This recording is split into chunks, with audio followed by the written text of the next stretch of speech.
সেজন্য বলি, কেউ বদনাম করলে, কেউ পিছনে লাগলে তাদের মুখ বন্ধ করতে যায়েন না। তাদের মুখের হিসাবটা রবের উপর ছেড়ে দিয়ে আপনি 2 আঙ্গুল দিয়ে নিজের কানটা বন্ধ করে ফেলেন। আপনার সময়ও বাঁচবে, আপনার কষ্টও কম হবে, কারণ সে তার আজীবন বলতে থাকতে পারবে না, আজীবন আপনার কান বন্ধ করে রাখতে হবে না। এই যে আপনার বদনাম করেছে, ওয়াইলুল্লি কুল্লি হুমাজাতিল লুমাজা, আয়াতের মাধ্যমে সে নিজের পায়ে নিজে কুড়াল মারলো, আপনার গুনাহ সে নিয়ে আপনাকে সওয়াব দিয়ে দিল। সুবহানাল্লাহ। সেজন্য বদনামকারীকে কখনো ঘৃণা করেন না, সে আপনার আসল বন্ধু, যে আপনার গুনাহ নিয়ে নিজের সওয়াব আপনাকে খুশি মনে দিয়ে দিচ্ছে, ঠিক কিনা?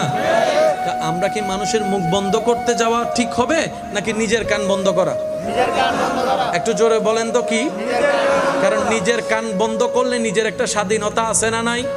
কিন্তু আপনি যদি কারোর মুখের মধ্যে আঙ্গুল দিতে যান, তখন আবার গণদুলাই খাওয়ারও একটা সুযোগ। সেজন্য মানুষের মুখ বন্ধ করতে যায়েন না। কিছু